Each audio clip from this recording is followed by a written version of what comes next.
Hello and welcome to a very special Christmas edition of Dungeoneered, even though I don't think it's going to have anything to do with Christmas. I'm like, what do you mean? I'm Aaron. I'm like, am I supposed to plan a Christmassy themed? And I'm Josh.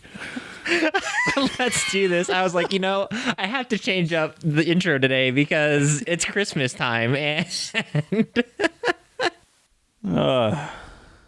I was like, you know what?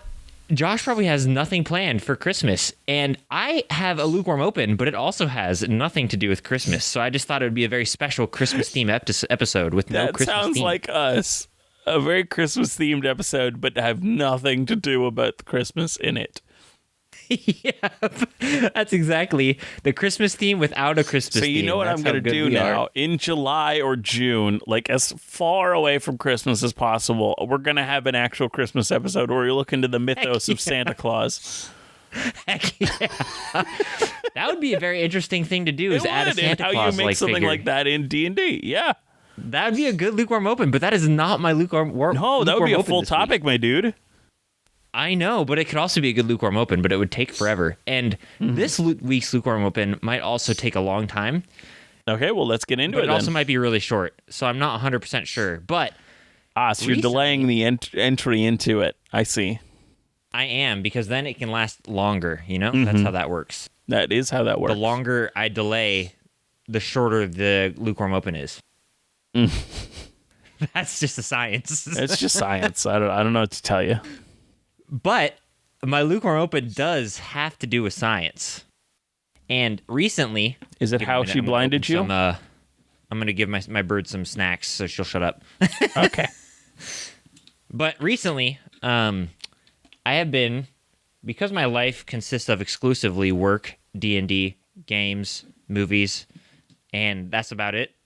I've been watching a lot of D&D related YouTube videos.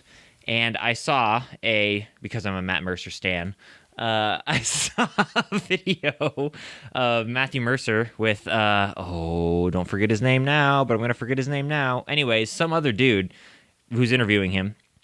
And he Brandon mentioned Lee a very Mulligan? interesting topic. No, but I do love Brandon Lee Mulligan. No. And he interviewed him on Dimension 20's, interview. Yeah, no. Demi Planer, the host of Demi Planer.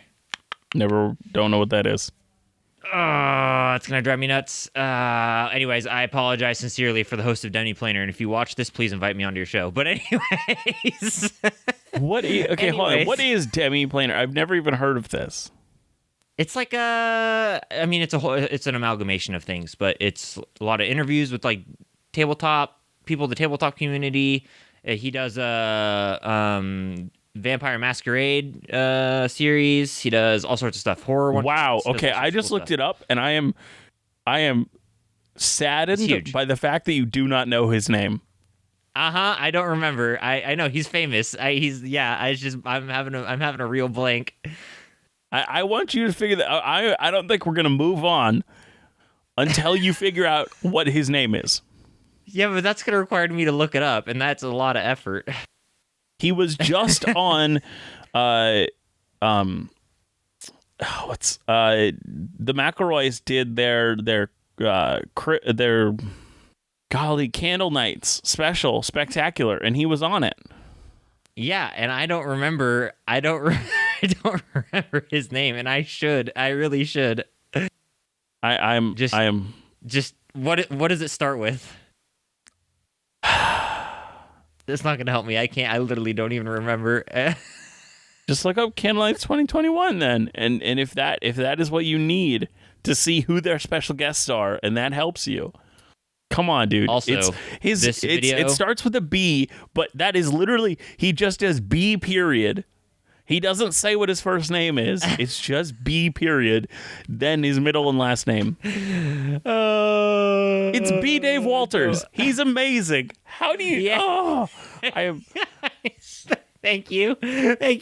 He was so good on LA by Night. He was so good. He's amazing, and he does all sorts of really cool, awesome stuff, and I highly recommend listening to his interviews that he does with Brandon Lee Mulligan, Matthew Mercer. Now that I know he has interviews, I'm for sure gonna watch it.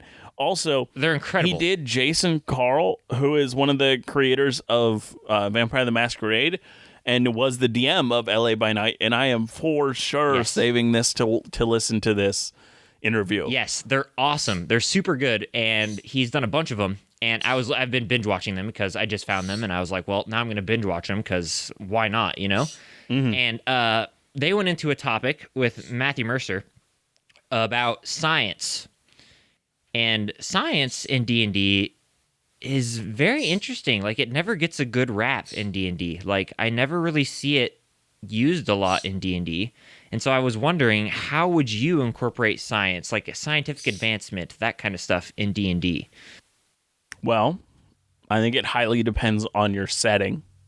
I think there's a lot of fun to be had with science in both settings, in both a high fantasy and a high magic. I mean, high magic and a high tech setting. Both have really fun things you can do with technology. One of my favorite things in a high magic setting to do with technology is people that have no magic or very limited magic finding a way to kind of keep up with technology and using science and so on. And so maybe you're tasked to help this scientist try to create whatever it is that will help him be on the same level as a high-level spellcaster. Or... I said, which would be really an interesting idea to have like a cool a scientist who like develops different trinkets and like scientific, or maybe you even help using science to like help him overcome his magical deficit. Maybe you even help him create something that's so so helpful that it literally changes the whole setting. It is a slow progression from a high magic setting to a high tech, because high tech becomes so much easier with whatever you helped him create. And so you literally, the campaign is literally watching the world shift from high magic to high tech. No, well, totally. And this is kind of what I'm super interested in, is how do you balance? Because even if you do have a magic setting that's like high magic, like high fantasy, there's a lot of magic in it. How do you balance? Because there's still going to be scientific advancement. How do you balance a scientific advancement along with magic? And what does science look like in those different scenarios in different worlds? Because that's something that I've always struggled with in D&D, where I never see science at all in D&D, unless it's like, steampunk, or like the other one that gets me is like ancient, forgotten scientific advancements. Like the best ways to forge a blade are, were in the past, or the airship technology or stuff like that is just lost to time, which like in real life, it doesn't necessarily work that way. So I'm curious, how would there's you, like, easy ways to make it that way. You could easily make a setting that way by having something happen with magic that makes magic, because the whole reason why a society goes after magic or tech is because it's easier. That's the short and simple version. Is why is this easier, and why did they go this way? So if you want to have tech that's easily forgotten, have something have happened that made magic so easy that going the extra mile and doing this tech version just became incredibly pointless. Right. Well, like who needs a vaccine when I can cure any disease with 5 points lay on hands, Exactly. Exactly. It's something, it's like if there's an easy solution, society will take it and maybe even invest in it to try to learn more. So in that case, they will go in that direction. So if you make it easy... the one that gets me, though, is flight. We usually like make it like airships are powered by like magic and stuff like that. But like, it'd be interesting to have like a Wright brothers encounter with like the party where they're like, walking close to a major city, like up on a hill, and they're overlooking the city, and they see like some sort of contraption as two people are like pushing some contraption off a hill to try to get it to fly. It'd be really interesting. I think that'd be a super fun random encounter that people don't like think about. Like the science oftentimes in D&D just gets kind of forgotten. And I'm not saying always, of course. I'm not saying always, but it just seems to be forgotten a lot. Like I haven't seen really any kind of like research laboratories, that are just solely based on like scientific, understanding.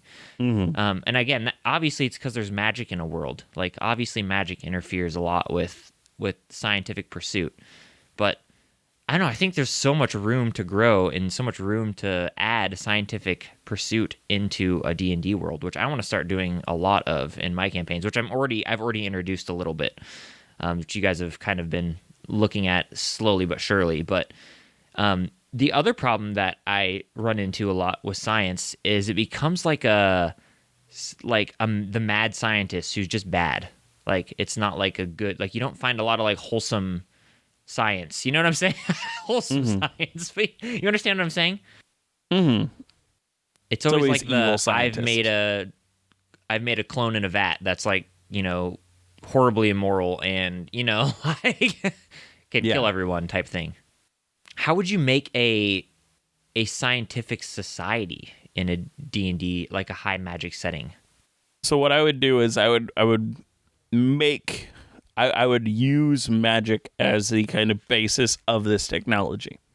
So I'd make something that is magical that has some sort of effect on technology. So because whatever this resource is so readily available that it would make sense that they would go for because it affects tech, they would make tech things for it. Got it. Along those kind of lines, I guess when thinking about a magical world, I guess science and magic don't have to be, one or the other. Like, obviously there can be science, like studying magic and see like scientifically how it works naturally, like arcane crystals and things like that. Like, so I guess you can go that kind of route also, where like the two are just like intermingled, which they probably would be. There would probably be a lot of people interested in how magic works, and people interested even in how to use science to allow people to cast magical spells. Does that make sense? Mm-hmm. Or higher level than they should. Yeah, like infusing them with infusing them with some sort of magical crystals, that kind of stuff. Mm-hmm. I'm sure there'd be all sorts of that kind of stuff going on. I also instead of just like making science doesn't always have to be tech. Science could be magic. Science could be the study of magic and doing magical research in a scientific way. No, totally. No, absolutely. I think it's I think there's a number of reasons why it's forgotten too, is that it's also a daunting task, because like when you think of science in the real world, it can be kind of like difficult to like don't die on me. It can be difficult to ascertain as I die on choke on something. Don't die on me there. Oh man, okay. But it can be kind of difficult to ascertain and like understand science in real life, so it can be like harder to like implement in a D&D game, which can go to all sorts of issues, like even like sensitive cultural issues too. It can be really difficult to add into a game, because if you even want to add those into a game, obviously. Because I always like the going the classic fantasy writer route of just adding random mumbo jumbo words that make they don't actually have to be scientific or make sense, but as long as they sound scientific, you're good. Yeah, no, totally. And I think for the next Lukewarm Open, we're going to be tackling another subject that they talked about, which I thought was really interesting, that I would like your take on also, but that's going to take maybe even longer than this one. So, well, I'm curious to hear it. But let us do our topic. So, yes, sir. Last week, we had a pretty great inspired creation, and I really wanted to continue building on it. We created a cult that sort of worshipped a broken portal. For their leader that touched it became an incredibly powerful being. Broken or breaking portals were enigmas and could have a variety of changes to them, such as just not working, to working incorrectly by sending people to weird places, or even having the effects of different spells when you touch them. Now, this cult traveled from their home base with the first portal and found other broken portals, and they would use the effects of the portal as a sort of portent of what their gods want to have happen in that area of the world. So cool. So awesome. Yeah, it was. It's still such an interesting idea. Now, there was more to it, but I think you get the gist of what our creation was. I wanted to create this week a reason for all of these portals existing in all of these areas. Yeah, cool, okay. Yeah. So I wanted a topic that would facilitate that idea.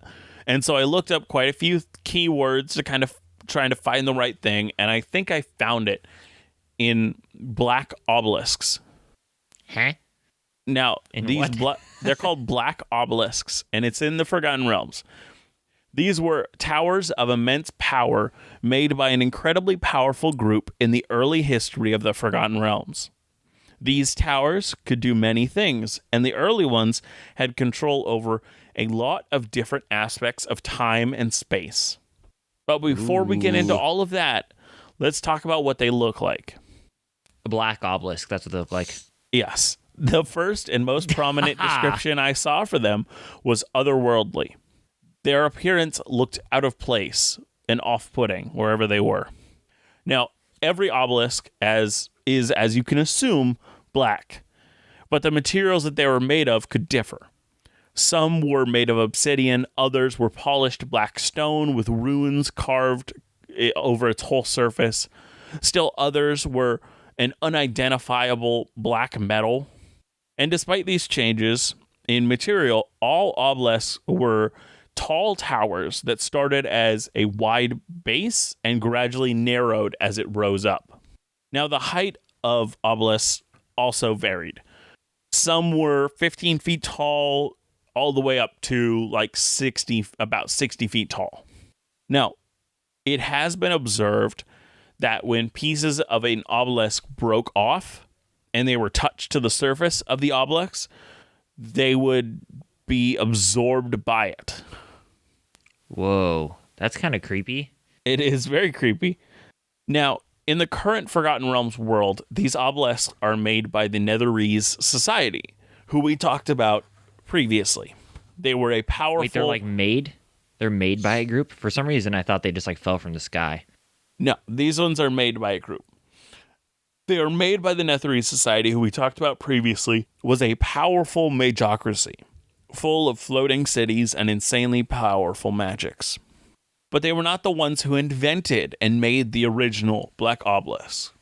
The original Black Obelisks were made by a group of enigmatic spellcasters from early on in the history of the world called the Weavers. And these original obelisks had the insane power to alter time and space on a grand scale.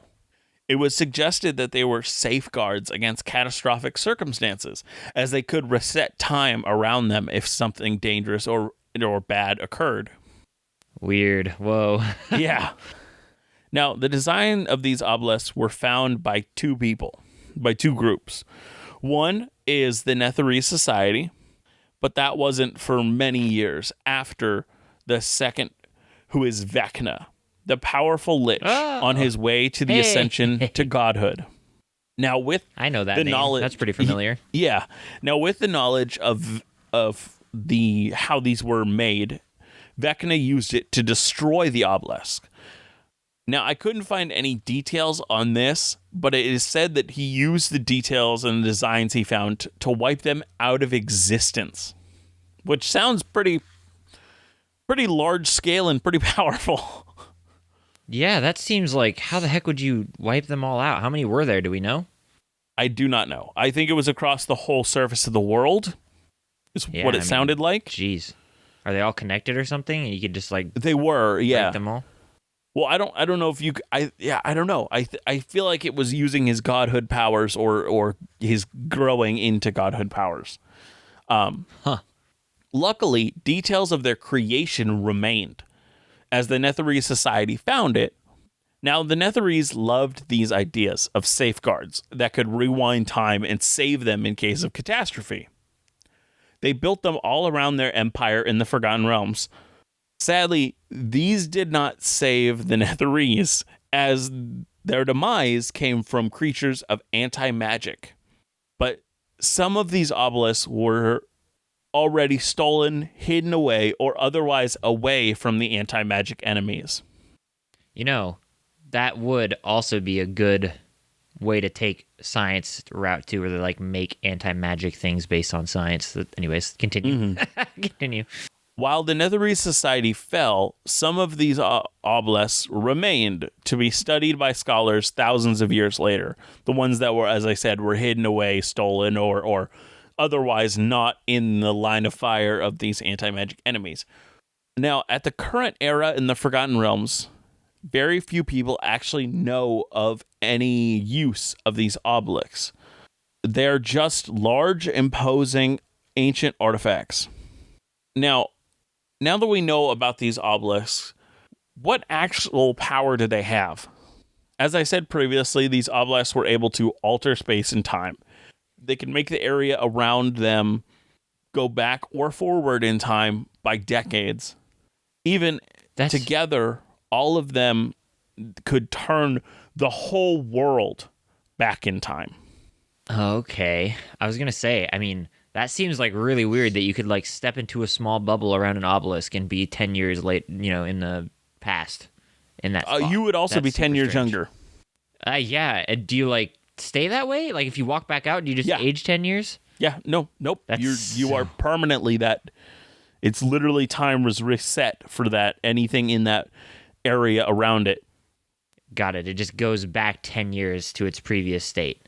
Yeah, and so it kind of creates this large web around the world of all these obelisks that could turn the whole world back in time since they were built all around.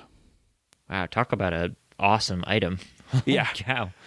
But those ones were the ones that were destroyed by Vecna. So the only ones that actually existed and lasted, like after Vecna, was the Netherese ones. So they're only in kind of the Faerun Sword Coast part of the world. So they're not all over anymore. And most of them were destroyed, but some of them that were hidden away or in out of the way kind of areas survived. Now, to activate any of these powers required a key which would have charges. And these keys would be locked into a certain obelisk to allow it to be used. Upon inspecting these obelisks, one would detect powerful abjuration magic. Without a key, a mage could still tap into the energy of the obelisks. They could use it to teleport them and anybody nearby to a random location. So not super useful without a key. Yeah, nice. Some obelisks have been found to house powerful creatures, such as Nalfashine demons or Coatls inside them. So, like, if you were to break it, they would come out? Or, like, they're... Okay, yeah, that would suck. Yeah. Is that how they're, like, fueled? Like, is that the magical power that's tethered to that? Like, well, it can't be because not all of them have this inside them. It didn't really say why some did and why some didn't. Whether they were like prisons or like, I don't know. Interesting. Yeah. My first initial thought would definitely be like they were using them to power them. Like they were using the, like the energy of one of these demons to power it. But I mean, it definitely could be. Yeah. I mean, I guess we'll never know. But that is what I have this week for these black obelisks. And I like to take this idea of these large, imposing, otherworldly things that exist over seemingly randomly across the Sword Coast in Faerun and use it to inspire us to create these portals and why they exist. And like if they're usable by everybody, if they're usable by one type of person, like you have to have like a key, like the obelisks, or like what? Where do they go? Yeah, what were they for? All of that. I mean, there's so many routes you can take with this. I mean, there's just like a million different ones. Mm-hmm. Obviously, the most prevalent one that I've seen in D&D lore and D&D history would be like some sort of invasion that was going to happen or had occurred, or, whether that's demons, devils, whether that's some sort of extraplanar entity that's like opening up numerous portals throughout the world to invade it. That's like the main one. Which I love that stereotype too. I think that's a really fun stereotype, obviously. Where if these portals are open, they can, essentially march their armies anywhere into the world they want and take over. I even really like the extraplanar one where it's like some sort of like ancient deity that's like the center of the universe type thing, who's just like who's all consuming type thing. I don't even know if there's a god in D&D like that, but there's a few all-knowing gods. Yeah, who like are just like slowly devouring the universe, and they use these portals to open up. Yeah, like they use these portals to open up and devour each individual plane. Like Galactus type stuff. Yeah. In particular, I'm thinking of, is Hadar a real? Is that just in High Rollers, or is that a real god? I don't know. Hadar's an actual. Okay, there in High Rollers, there's a god called Hadar who's like he just devours everything and eats everything. Come on, there's the spell hungers of Hadar, and we've actually talked about Hadar before. We have, because he's one of the elder evils. Right. So, like that's another fun one to do. But those are like so like overplayed in literally every fantasy setting of all time. Mm-hmm. It's like elder ancient evils portals open up all over, and there's some sort of horrible invasion. So I kind of like the idea of like putting it back to like simplicity and having it be, hey, if you had the ability to create portals, would you not want to create like a quick way of moving across the world? I mean, we humans did it by creating planes because that's like we don't have teleportation. But if you had teleportation, instead of creating things like planes or things to fly, you would create like portals that would send you from one place to another. So could it have been the beginning of like some sort of ancient society's like fast travel system?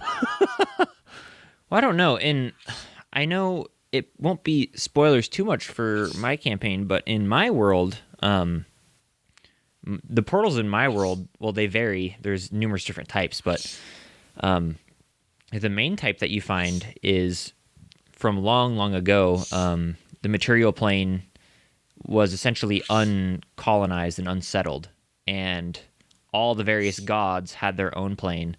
And they pretty much just created pathways in between their planes and the material plane in order to like colonize it, essentially. So they made their creations and put their creations down there through these portals. So that's kind of like one of the main ways in my world how that works. And obviously that led to a whole lot of problems. But in like a general summary, that's kind of what happened. And so I think that's a really fun thing to do also, but it's also somewhat overplayed.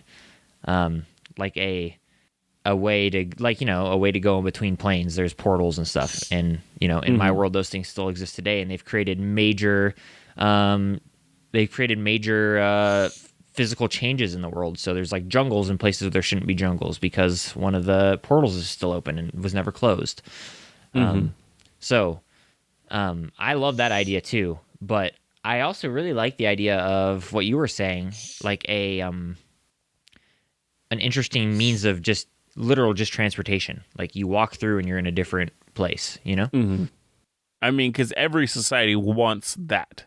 That is a super helpful thing for societies to have, a fast way of transporting anything from goods to people.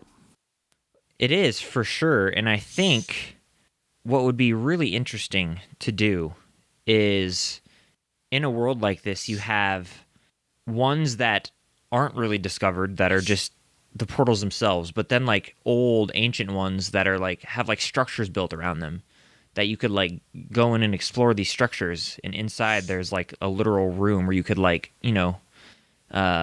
change and control this like this portal, and it could like face different directions and move, and depending on where it's facing, it depends on which teleport it sent you. And there's like an ancient map or something up on the ceiling that like people could look at and see which one they want to go to, which I think would be really fun. But my issue with that, would that make sense with our cult? I mean, it could. Well, so I don't think the cult has any actual real stuff that they're actually following. I think my main thing is I was gonna say, does it make sense for like a portal that only involves teleportation to be like giving these random effects? Well, no, that's because we'd already created that they were broken.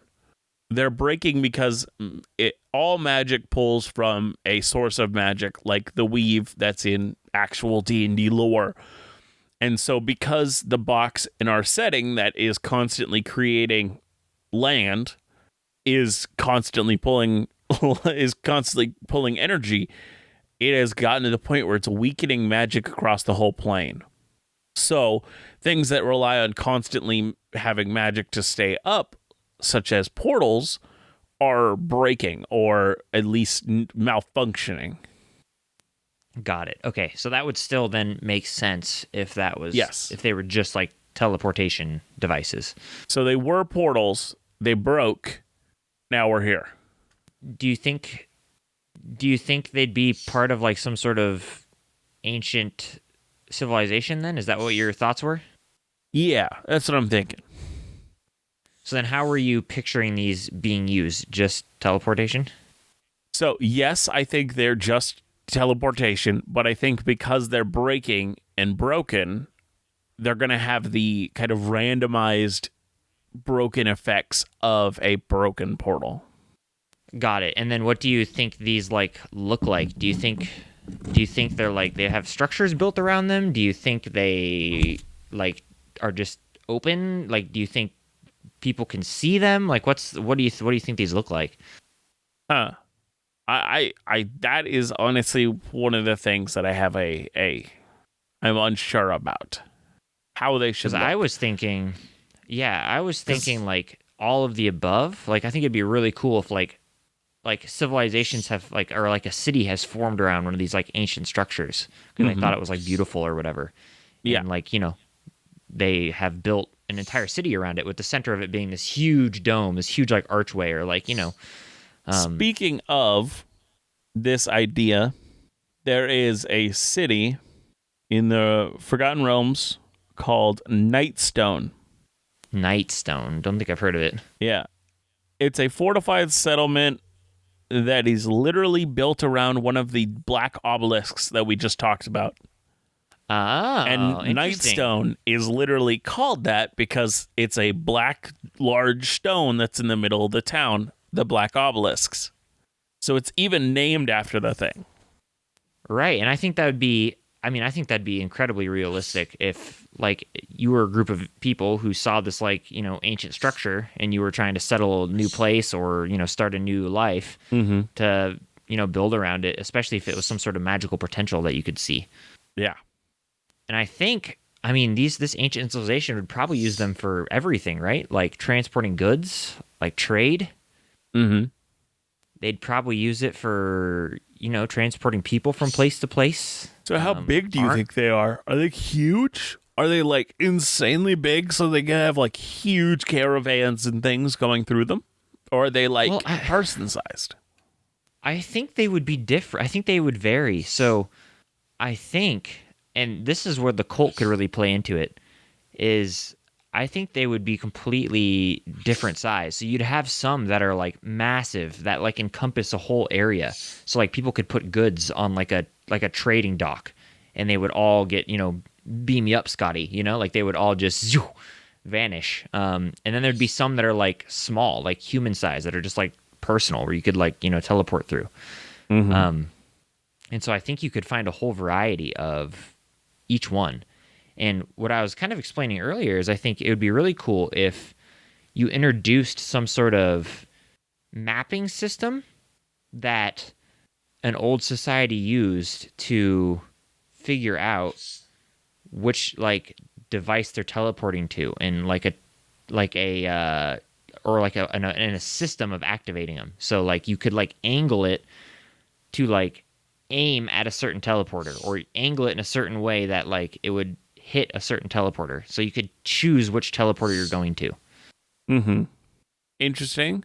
Well, and then what I was thinking is like the cult, if we were to tie this into the cult, could be searching for either A, some of these maps to help further their goal, or B, they're looking for like the bigger the portal, like a bigger portal, like they're even looking for larger ones, and that could like signify to them, a larger action must be taken. Interesting. So eventually they could literally take over an entire city with like a city with one of these portals in the center, like one of these ancient structures, and they've like claimed it as like their temple. I like that. I like to think that they started as like, oh, they're just a weird church that kind of started in town, and it kind of grew and grew and grew till now it's like they kind of rule the town, and then they actually do a full-on, okay, no more like hiding in the shadows. We full-on rule this town. Right. No, exactly. And so like it'd be interesting to have them in some sort of ancient structure that houses one of these portals, and they spend their entire time, trying to appease this portal. So now, how do you think, so my question then is, how do you think this ancient society like created these portals? Did they just like dump a bunch of magic power in places and that works? Like, is there a secret? Is there like a reason for how these work? What's the goal there? What do you think? I think it is. It's just costly. I think it's like making a portal in the Forgotten Realms. It's costly. It's not hard. So you just have to have one of the like major teleport spells, teleportation, magic circle, like magic. I forget what all of them are, but you know what I mean. Like the high-level teleportation spells that transport you far distances. You have to have one of those, and then lots of gold and enchantment items. So, like, you got to have... like, this is one of the things that D&D doesn't have super well written out, is how to enchant things. No, it doesn't. Money and time, and it works. Yeah, money and time is all they tell us, and so I'm trying to think of something interesting that could be done, but it's hard. Well, I've always loved my favorite, and I use this in my world. My favorite teleportation system is like you physically tie the two places together with magic. So, like, a portal is like a rip in space and time, and you physically tie it to another rip. Like, does that make sense with magic? And so you can just step through it. You just step through space and time into the other place. That's how portals in my world work. So you use magic to like slice a hole into like this plane's reality, and then slice another hole in this plane's reality, and then you like physically use magic to like create a net around the two so that you can travel between them. And in my world, which is super interesting, which you guys might figure out here or there, is when there's a hole in that net and you go to teleport and it doesn't restrain where you go, there's all sorts of consequences that can happen. So you can like fall through and disappear forever. And I think it'd be really interesting if we had that be how the magical teleportation works, and the entire society vanished from teleporting over and over and over again because their system broke because of the lapse in magic. And so that's how the civilization crumbled, is so many people teleported at once, and a catastrophe happened, and hundreds of thousands of people just vanished and disappeared. I like that. And who knows where they are now, if they're still alive or not. Yeah, that could also be another fun thing to explore, of like they're in this other plane, or they're stuck in the land between, and like that's really cool. And so in my campaign, you've experienced that a little bit already. So I think it's a really, really fun way to use teleportation, because you can have whole entire societies just be functioning and thriving that have once lived somewhere on this material plane, and they're no longer there because something horrible went wrong in some sort of teleportation spell, and here we are now in God's nowhere. Yeah, so it'd be cool. really fun to have like a high-tech city have been teleported out of nowhere because this teleportation like went wrong, and it like the diameter of the teleportation expanded and broke through the net, and like the entire city just vanished. Yeah, that's really cool. And I like that they're high tech. They're not a high magic city, so they're not like super well equipped at this. No, yeah, they've figured out how to teleport, and that's about it. And when something goes wrong, they're like, "Oh no, emergency," and everybody in the city just vanishes. So my question is then, what caused this, because we have these portals everywhere. So what's causing them to malfunction, and what happened the first time that causes them to malfunction? Well, so I liked the idea of so it's they're malfunctioning clearly because of this expanding landmass. This thing that's constantly draining the amount of magic that exists in the world.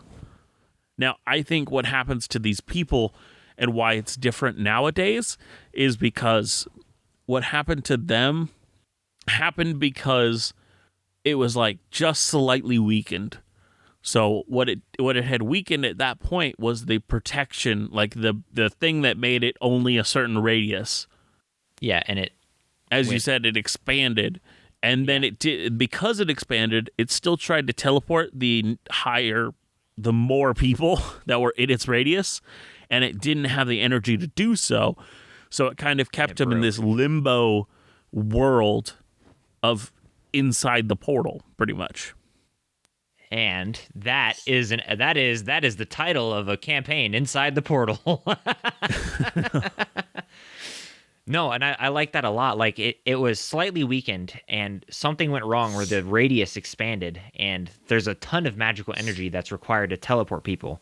And so they had it set to only a certain amount of people that magical energy is required. And when the radius like exploded around them, the magic just wasn't enough to teleport everyone. So they all got sucked in and stayed in the portal. Yeah. They had no energy to release them. Right, which is super interesting. And so then with this old civilization then that's teleporting a lot, has this landmass been being created for this whole entire time? Like for tons of time? Like what's the time frame we're talking about here? Well, I was thinking thousands, hundreds, thousands. Yeah, probably somewhere around hundreds of thousands, probably. I mean, we're talking a long time, right? I don't think hundreds of thousands, but I think hundreds or thousands of years. Because we want it to be fairly new, so it's not the newest, but it's not the oldest. To me, there's a difference between new and recently discovered. Yes, but I think, at least from what our idea was previously, was that the original dude who opened the chest, he died, but his crew survived, so his crew was still there from the beginning. Right. No, that's still the case, but that could have happened at any point during the timeline. So it doesn't really. But I agree. I still want it to be new. Like I still want it to be newer compared to like the old world because it's still being created. But we just have to also take into account if we're using an age system like D&D's where like elves can live 1,000 years and gnomes can live 1,000 years. So so when we're thinking in terms of like 10 human generations, we're thinking of in terms of one generation for an elf, which I don't know. I'm not the biggest fan of that long of lifespans in D&D. It's hard to make worlds around that. Yeah, because like you're going to have, stinking Elrond from Lord of the Rings remember anything and everything and be, the wisest man in the whole universe, which is cool in its own right, though. It can be cool in its own right to have somebody like that. But you just have to think of things in those terms in particular, because you could have a society that still knows these secrets to teleporting if it's only a couple thousand years old. Yeah, definitely. Which could be interesting, though. It could be very interesting, but I definitely think society. I definitely think cutting it to 500 to 250 years is just a safer and easier bet when we don't have time to dive into it a whole lot in hour-long episodes. No, totally. Yeah, no, agreed. But I'd probably, if it were me, I'd probably set it in like, a few thousands. So probably, 5,000-10,000, like 10 elf generations. And they could have like an elven society could have some sort of secrets to this teleport that the party could go and discover, that kind of stuff. So yeah, I mean, it doesn't really matter, but it's just interesting to discuss the time frame when creatures live for so long in D&D. Definitely. So then, with this magic weakening because of the landmass, what's this like landmass doing? What is the box doing that's actively weakening the magic? Is it just siphoning so much magic from the world because it's open to create this landmass, and that's why it's weakened? Yeah, I think that's it. I think it's literally just trying to do what it was made to do, but it just has to keep doing it. And so it's just this constant pull when normally it was only made to do like a pull for an instant. Like, oh, it creates this one thing, but it's continuing to create land. So it's a constant pull. Okay, and then if it stops, does the magical field repair itself, or does it stay eventually damaged? But I think it will take time, and I don't think it's repairing itself. I would like it to be like actual D&D, where the god of magic, literally that's their job. Is to repair this like magical energy that surrounds the world. Okay, now, here is another interesting thing. Does this magical energy do anything else for the world besides provide magic? Does it protect them from something? So is there a greater danger that's outside? I think that's an interesting idea. Do you want that to be the case? I do. I kind of do. Like, there's a magical field that's giving people all this magic, but there's a higher risk, and maybe the party can learn this, that there's a higher risk involved if this magical field completely breaks. Are people also a draw on this? So I think yes, but I think because like a god of magic can repair it at a certain rate, it's not a big deal. So you could easily repair the amount that humans or humanoids are creating in this world. I think normally it's not a big deal, but I would like it to be a big deal right now because they don't have as much resources as they would like. Exactly. So that's kind of what I was going for. So I think there's people that follow this god of magic that are literally trying to get people to stop using magic for like 10 years to 100 years. Yeah, well, exactly. And I think we made an episode about that where it's like, somebody's trying to actively prevent the destruction of the world. So everybody needs to stop using magic. And so like, that's kind of a thing that's going on in the background. And I think that would probably be the main focus of the campaign is like, that's the big bad evil guy out in space or whatever. And eventually the weave becomes so weak that it like breaks through or whatever. And we have a problem. So, and that's like the final boss or whatever, Yeah. You have all the beginning New World political stuff where they're like, dealing with all this New World box stuff and they're trying to figure out and explore the New World. You have the mid game where this cult is like raging through the Old World and even parts of the New World that are using these teleporters to determine a place's fate. And so they deal with this.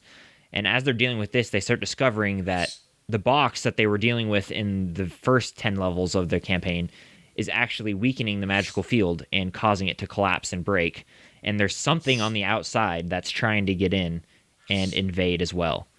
And so you just kind of like tie it all big into one circle. And so like this cult is actively trying to, not let the magical field be repaired because that's like their god, it's going to like ruin their god or whatever. So like, it all kind of ties into this one big circle. Mm-hmm. Which is how I prefer my campaigns. All of it be tied in one giant loop. Yeah, that's always a cool and fun way of connecting it all. And so then when, the party's like, oh, that island, that continent we were exploring that we found out was being created by some sort of box? Oh, yeah. Well, like that's actually a major part that's going on right now that's like ruining the magical weave in society. And so while the first 10 levels of, the campaign were just, exploring an island, dealing with politics and, killing monsters, in actuality, these decisions have a major impact on the campaign as a whole. Mm-hmm. Do you think these teleporters are on the New World or no? Yes, I think there are portals in the New World. I don't think there are lots.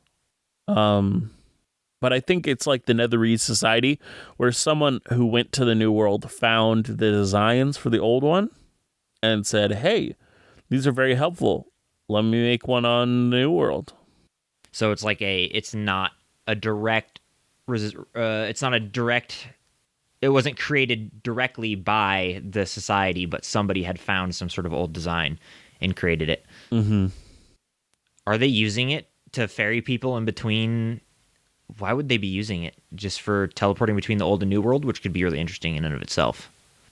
Actually, that'd be a really interesting tie-in to the cult if, like, level 10 comes around and they've finished exploring the island or whatever, and all of a sudden there's like a cult attack in the middle of this new world town because they saw and discovered a portal on the New World and teleported through it, and now they're here.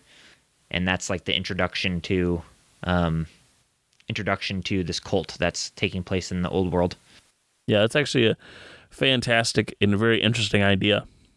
Yeah, like they saw that this portal existed, and they've traveled here now. Some of them have, and are learning the fates of what is, for this city or this town.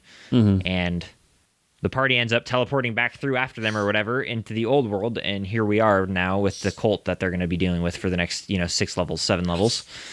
And you have them hooked onto that line and, ready to go explore the Old World and all of its interesting politics. And no, I would like to add an interesting idea that we could play around with too. Yeah, totally. So what I'm thinking is that I don't know if this is early on, if this is like level 1 or if this is like level 10 or level 15, but I think at some point one of the portals is malfunctioning in such a way that when the cult tries to use it, it actually releases some of the people from this original society. Heck yeah. No, that's awesome. And they don't know what to do with them because I don't think they speak the same language. And so the party will go in to stop this cult from doing something bad in an area, and they'll find these weird-looking people. Yeah. Weird-looking people. Well, what I'm thinking when I think of these weird-looking people is I'm thinking this like mid-space area they've been is like an eldritch horror creepy area, and they themselves, by existing in it for so long, have been mutated to be more like it. Yeah, like they're, alien-like. They're becoming like tentacle Cthulhu-y monsters. Right, which I think would be super interesting, and I think that'd be really fun to throw into the campaign as like a little side thing too, and then they could learn about these teleporters from these people as well.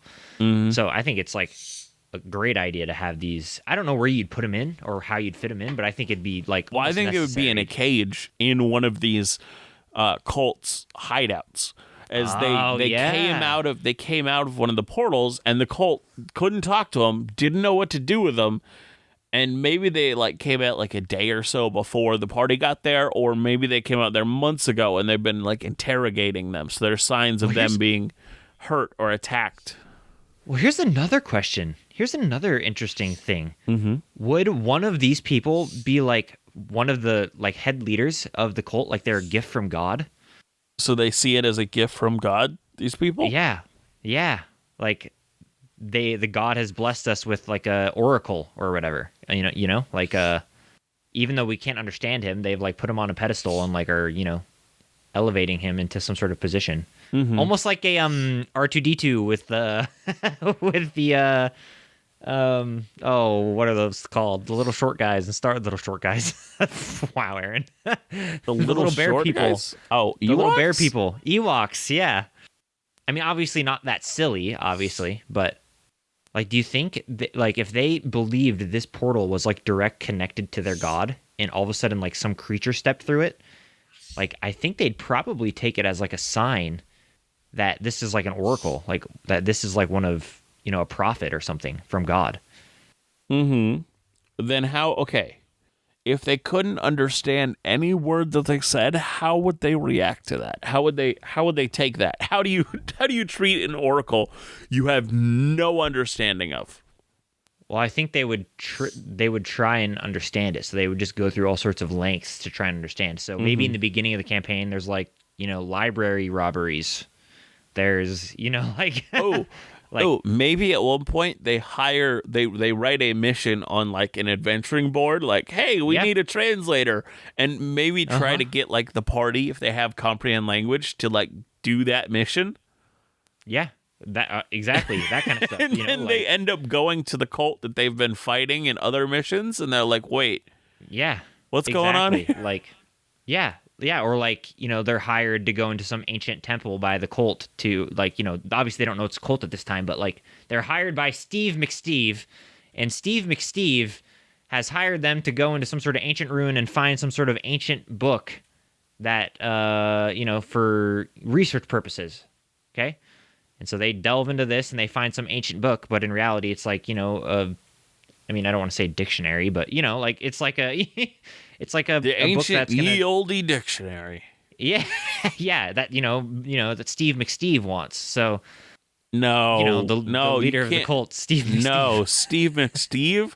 You got a legend like him on your side. Oof. I know you can't lose with Steve McSteve on your side. Maybe if you get his brother Steve McSteven. Oh yeah, yeah. That might be different. It'd be a legendary battle. The true legendaries. They're the greatest Pokemon trainers. Okay, It's true. I'm gonna call it off here. I'm gonna say we're okay. Yep. This is really interesting, and I like what we've done.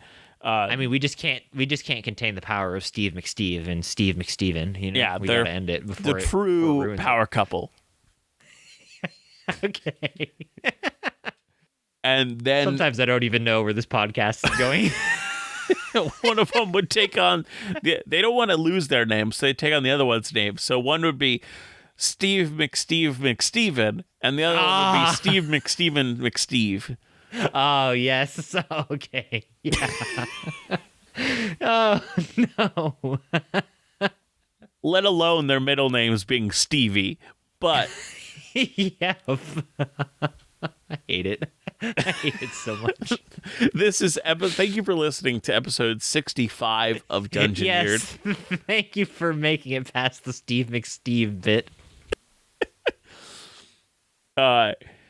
If you want to write to us or let us know what you think, or give us ideas for topics you'd like to see us talk about, or lukewarm opens, or maybe just even comment about how you're thinking about the show, or something we've inspired you to write or to do or create, we'd love to hear it all. You can write to us at dungeoneered@hotmail.com. If you listen to us on any podcasting apps that have ratings and reviews, we'd love to have a rating and review. It kind of helps the show by showing you're engaging in more ways than just one. Anything to add, Aaron? No, as always, I don't think so. Okay. Well, as I always say, always remember to be the sharpest barrel in the bunch. See you next time. Bye.